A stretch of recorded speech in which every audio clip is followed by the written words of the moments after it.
Well, the IPO market has really begun to gather a lot of attention. There are several notable IPOs on the horizon, and that raises a lot of questions for investors. Oftentimes, we see some volatility when a new IPO hits the market. Sometimes there's very strong performance, followed by some other volatility. And so investors wonder how to incorporate some of these securities into their portfolios. They wonder what the dynamics are likely to be. Joining me today on the First Trust ROI podcast is Dr. Josef Schuster from IPO Schuster. We're going to discuss what his expertise is, and that is newly issued stocks. We're going to talk about some of the performance dynamics that investors should expect and how to think about investing in that space. Thanks for joining us on the First Trust ROI podcast. Josef, thanks again for joining us. We just came off the floor of the New York Stock Exchange, had a great celebration, ringing the bell to celebrate the anniversary of a fund that you provide the intellectual capital for, the underlying index, and that is our U.S. Opportunities Fund. We'll talk about that another time, but today I want to talk about the area of expertise that really is sort of the underlying driver for a lot of for that fund and some others that you provide the underlying indexes for. And that is the IPO market. There's a lot of interest in IPOs. We went through a period of time where there was maybe a bit less interest. And so I guess maybe that's my first question for you. Why is it now that we're beginning to see a pickup in interest in acquiring or tapping into public capital for these companies after a period of what seemed like a little bit lighter IPO activity? Well, first of all, thank you for having me, Ryan. It was a great pleasure to be opening the New York Stock Exchange bell today. First of all, I think what it really comes down to is very strong equity markets in general. People are willing to take risk again. Even rates are high. Stock markets are at all-time high. The average fundamentals of companies is quite strong. And that kind of risk appetite, obviously, leads to higher IPO activity, new listings, specs as well, and so forth. Mm-hmm. So that's kind of the macro story behind it. In terms of the cross-section, obviously what we see is, and what the investors see and what leads to more IPOs is that this IPO vintage of 2021, 2022, 2023, some of the firms have done extremely well. Mm-hmm. We talk Palantir, we talk AppLovin, we talk Robinhood, we talk American Healthcare REIT, and so forth. Like across the board, companies in the cross-section have done well. There have been some losers, some really, really good winners. And I think that's really also the driver behind more IPO activity. People know they can make money. They want to have more deals. Underpinning those performance is very strong earnings, 70 to 75% of our constituents in the IPX 100 have been beating on earnings and sales for 10 times in a row now. So a lot of positive underlying drivers there. Then we also have kind of a broader trend towards IPO M&A. Mm-hmm. The post-IPO market nowadays is really a target market for corporate M&A. So that's definitely driving IPO activity as well. So really a lot of different kind of forces driving it. And, we always say the golden age of IPOs is here.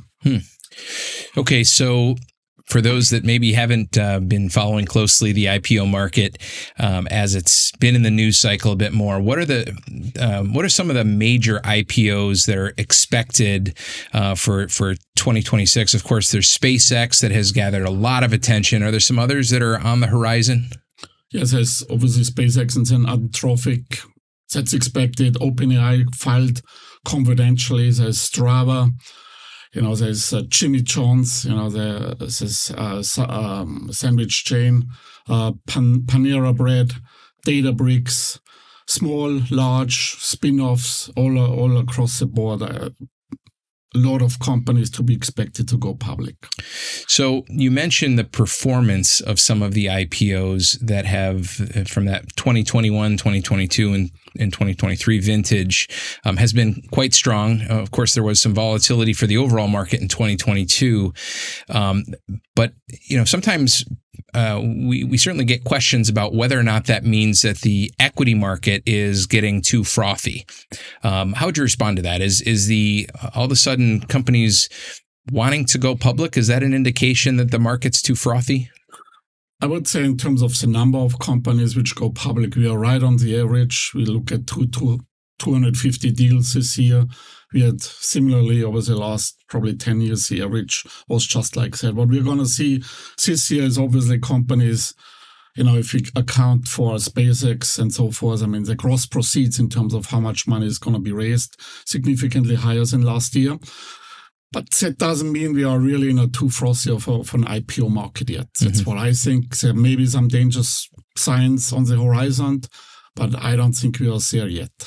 So that raises another interesting question, because you mentioned the magnitude of the companies that are going public.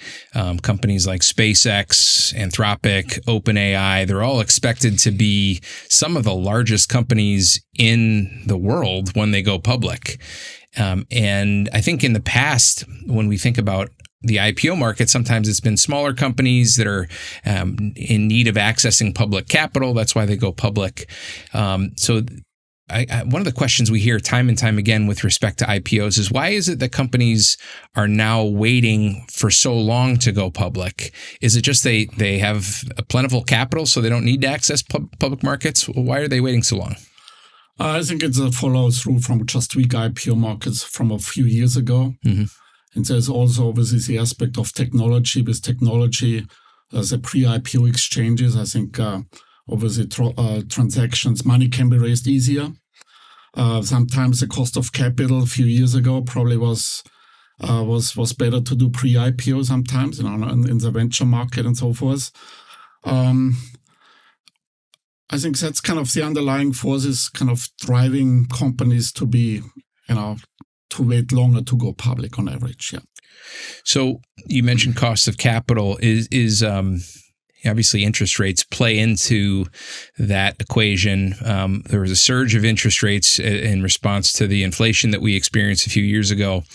Am I right in that? Do rates have an impact on the timing of IPOs?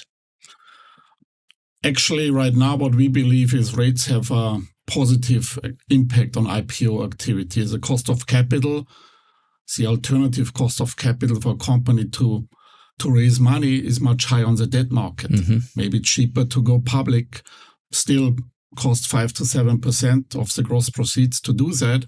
However, and the margin must be maybe much cheaper, especially for older companies which want to go public anyway. So I think it's kind of a very interesting trend right now. There seems to be a really positive correlation between the level of interest rates on the debt and debt markets and the IPO activity. Yeah. So if you have to borrow and you're paying a spread over, the 10-year treasury that's 4.5%, and it stays relatively high, that does incentivize you to want to access cheaper equity capital.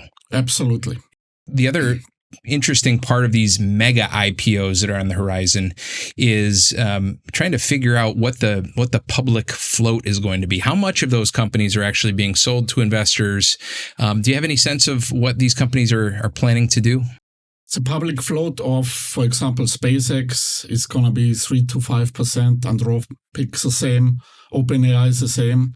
I think this is kind of tough to discuss, given that performance issues for very low and extremely low float IPOs is actually quite negative. According to our data, if you take the last 15 years of IPO activity, 2,000 plus companies, there were around 90 companies which floated less than 7%.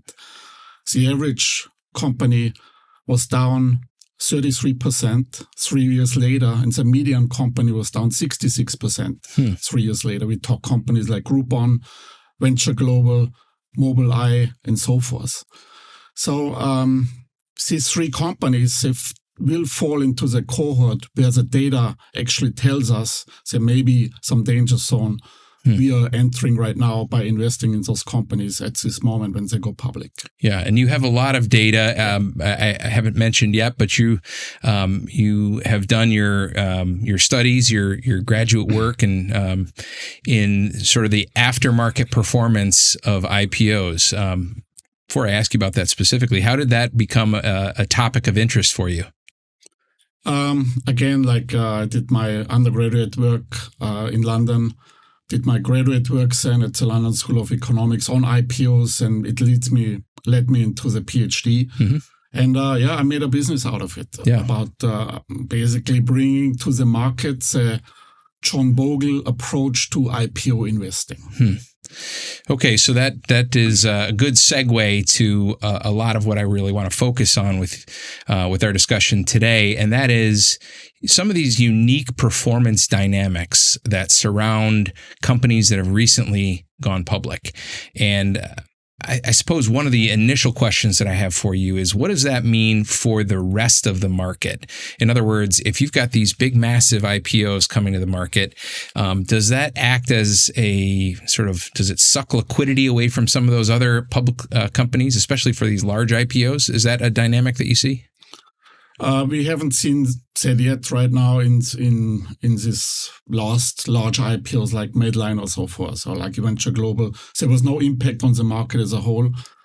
There will likely be an impact when SpaceX, OpenAI, Anthropic go public, given that they will be replacing certain other companies in the Nasdaq 100, S&P, and so forth in the indexes.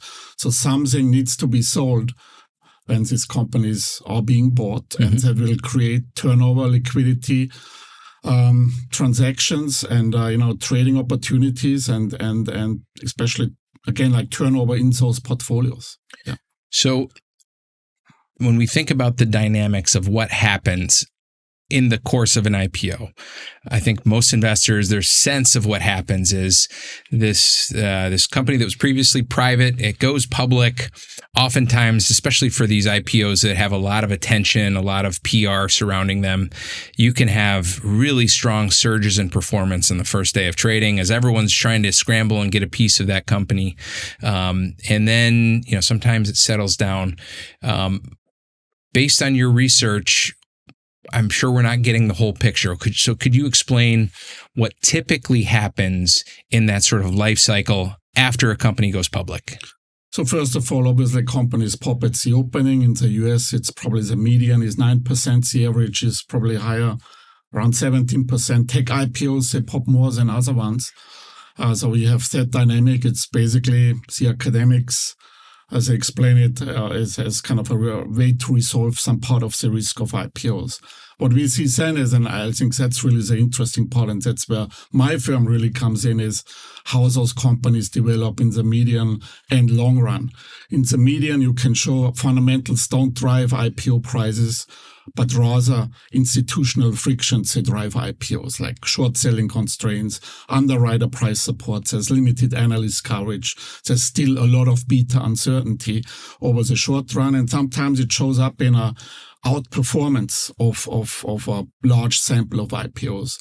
What is then really interesting once you go to year 2, 3, 4, once these companies are actually building an earnings track record, what we see in the data is a large divergence between basically the good ones and the bad ones. There are going to be few Facebooks of the world, few app lovings of the world if you want, but many, many Krispy Kreme donuts of the world, companies which will fall off and underperform. At the end of the day, I would say 7 out of 10 companies in IPO land will underperform.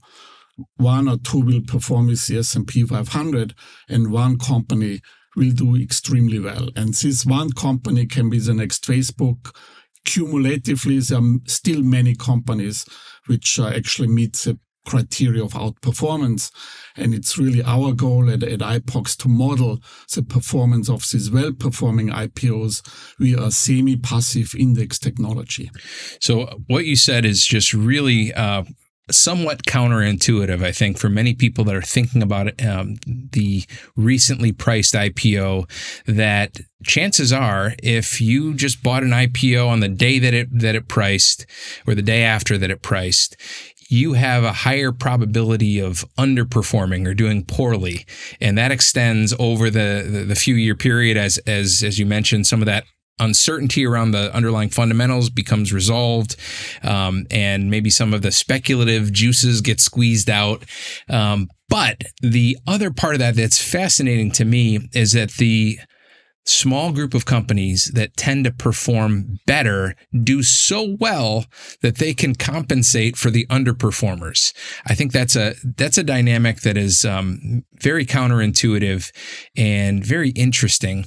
So that leads me to my next question. Why is it that those companies that do better tend to do better? And is there a way to identify them in advance? What are some of the characteristics that they've had in terms of, backward looking, that you have tended to see better performance?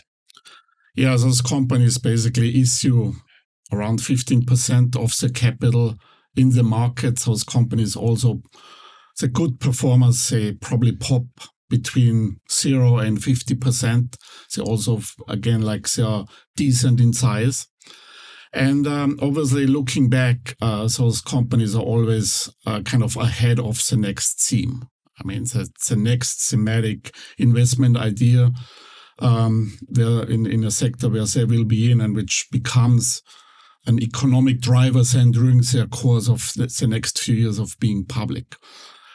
How we approach it at IPOX is we really don't look at that specifically. We just apply a process-driven approach to the largest of IPOs and add spin-offs in the sample.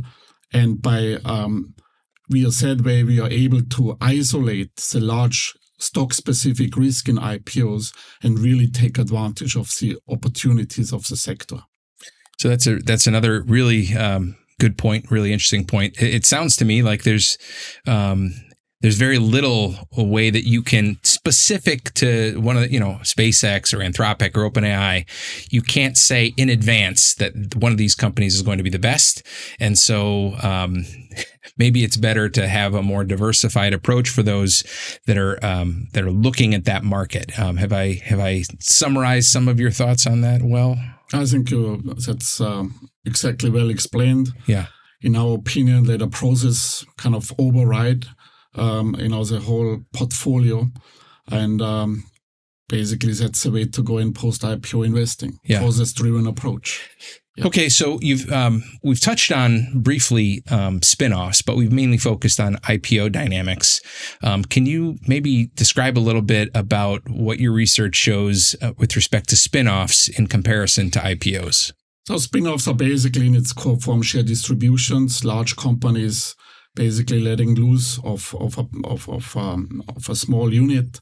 So like GE, for example, broke apart and they have several divisions that they made individual companies. Exactly. Usually the spin-off is not coming along a kind of capital raise. Typically, these companies don't need capital necessarily to expand or pursue growth objectives. What we see, obviously, spin-offs are larger. They trade a lot. Some pay interesting dividends. They are more from the old economy sectors. However, what we find is that they display similar growth dynamics over time when compared to IPOs as well. It's basically a parent sending off the kid to college. The kid will still have the underlying trait of the parent in terms of religion, how to deal with money, and so forth. But obviously, the kid and the student then develops its own interest in school, and that's exactly what's going on, I think, in the spin-off market. Yeah. You see these large conglomerates that it's almost like the overall valuation that those companies are given. And I keep coming back to GE because this was a recent, I think, success story when it comes to some spinoffs and breaking things apart, where GE was this amazing company under Jack Welch and everyone wanted to be GE.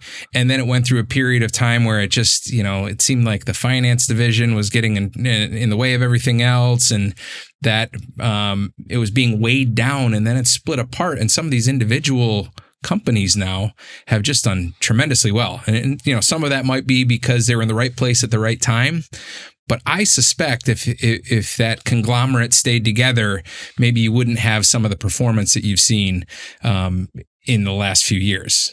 Yeah, I totally agree.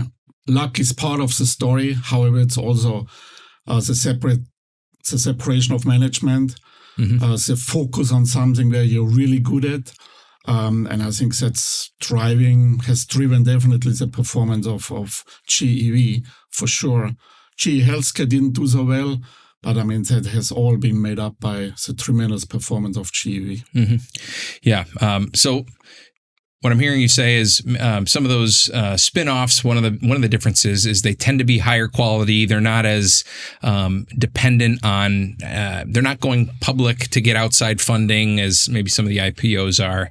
And so they have a different sort of quality characteristic typically. And so they maybe help balance out the risk. If someone is thinking about investing in new issued stocks, that maybe those play well together. Is that fair? Our experience is it sets a way to go to approach the new listings market. It's via the pooling of IPOs and spin-offs, and nowadays also de-SPACs. Put that in a sample, measure the effect of this going public. And if you do it well, you can have a tremendously outperforming portfolio against your S&P. Mm-hmm.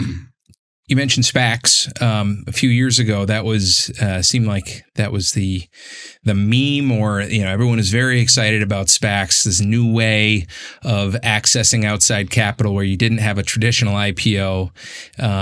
What happened to that market? Because there was a lot of enthusiasm, a lot of excitement, and then it seemed like it kind of went away. What kind of happened with the SPAC market? Yeah, in our opinion, again, the SPAC way of going public is a good way. It's typically for really high-risk companies to do that. It has really developed as an alternative way to bring, again, like high-risk, more moonshot ideas to the market. The risk is higher than probably in an IPO. However, interestingly, if you look at like the star performers in the quantum space, in AST mobile space and so forth, those all have been SPACs. Mm. It's interesting, those dynamics in the short run are not there. Those have different performance dynamics compared to spin-offs and IPOs. Mm. Yet in the long run, if you are invested in the right SPAC, it definitely makes sense to add it to your asset allocation. So our decision has been, since the big reoccurrence of SPACs a few years ago, to also consider and add SPACs into the portfolio when we have an opportunity. Yeah, so it becomes a part of your process as you have evolved in the way you're thinking about it. Yeah. The other interesting thing for me is, as a U.S. centered investor, a lot of what I'm focused on is typically, with my own home bias, U.S. IPOs, U.S. companies in general. And sometimes we can forget about what's happening overseas. And so I'm not as tuned in with the dynamics of the IPO market overseas. Could you maybe give us a few thoughts on what's happening outside the U.S. with their IPOs? Again, its IPO activity is on the rise, definitely in Europe. Has been relatively strong in the Chinese market, especially in Hong Kong, in the Japanese market. So there's significant activity year to date into Hong Kong. Lots of deal flow lined up of companies out of Europe want to go public into the US or on their homeland. Typically, what we see in the European markets, these are mostly nowadays private equity-backed firms where private equity uses the IPO as a kind of way and means to get out of their position and to create liquidity for the shareholders. So typically more old economy deals in Europe, some of them quite interesting to invest in. What we see in the Chinese markets is deals coming into China mostly are really high tech-related companies right now. High growth prospects with more risk as well, what I would say. Some individual companies we talk about is Inouye is coming. It's a utility industrial company, private equity backed, that just filed, and they will be coming into the US. Then we have a large defense contractor out of the UK, Lancaster, coming also into the US. Aura, the sports ring, fitness ring makers, they're also going to come into the US. When you say come into the US, you mean they're foreign companies that are listing in the US? They will be listing here. I see. Because obviously the US market is the preferred market for the liquidity. Mm-hmm. But we see quite interesting deals coming into the Hong Kong market. One of them I want to highlight is Syngenta. It is a big agricultural manufacturer, Swiss-based, which was bought by a Chinese company years ago. And it's going to be basically spun off / IPO'd into the Hong Kong market later in the year. So overall, international deal flow, quite interesting as well, from private equity to venture capital-backed companies. Interestingly, these deals are cheaper when compared to the US. There's more a buyer's market for those companies abroad, given that there's more less investor enthusiasm in buying those companies when compared to the US. However, we see deals coming, and that's a very positive development for equity capital markets as a whole. Yeah. Would you say that the performance dynamics that we discussed earlier, in terms of sort of the skewed performance for the IPOs in the US, does that also apply overseas? Absolutely. Yeah. We see the same dynamics happening. The initial pop abroad, however, is a little smaller, but the aftermarket performance dynamics are basically the same. Yeah. Yeah. Oh man, well, that's a lot to think about, a lot to consider. I really appreciate you joining us on the podcast, especially as mentioned. We look on the horizon, and it seems like there's just a lot of opportunity in that space. And again, people are wondering what to do with that. How do you think about investing in it? So I appreciate the discussion. I have one more curveball that I didn't tell you I was going to ask you about, and it really doesn't have anything to do with IPO investing, but I have gotten in the habit of asking my guests of the podcast for book recommendations. And so, you're a doctor, you're a PhD. I'm not looking for a PhD level economics book, but is there anything that you've read recently that made you think that you would recommend to the viewers of the podcast? And it doesn't have to be finance related either. It can be just in general. It's not a finance related book. It has probably something is similar. It's called The Destruction of the Bison. It's a PhD, kind of rewrite of a PhD of a US-based author. I forgot his name, but it shows the rise and the fall of the bison in the US. Really? And it has a lot of interesting similarities, sometimes to the finance market, how the bison was dominant, what caused its extinction from various, obviously, forced factors, but also natural factors. And I think a really, really great read. It's not too heavy. So it's The Destruction of the Bison. All right. So that Destruction of the Bison is by Andrew Eisenberg. And that was the full title, The Destruction of the Bison in Environmental History, 1750 to 1920. It's definitely something I don't know about, so we'll have to check that out. So thanks for the recommendation. Thank you for having me, Ryan. Well, always nice to talk with you, Josef. Yeah. Thanks for joining us on the podcast. We'll have to do this again sometime. And thanks to all of you as well for joining us on this episode of the First Trust ROI podcast. We'll see you next time.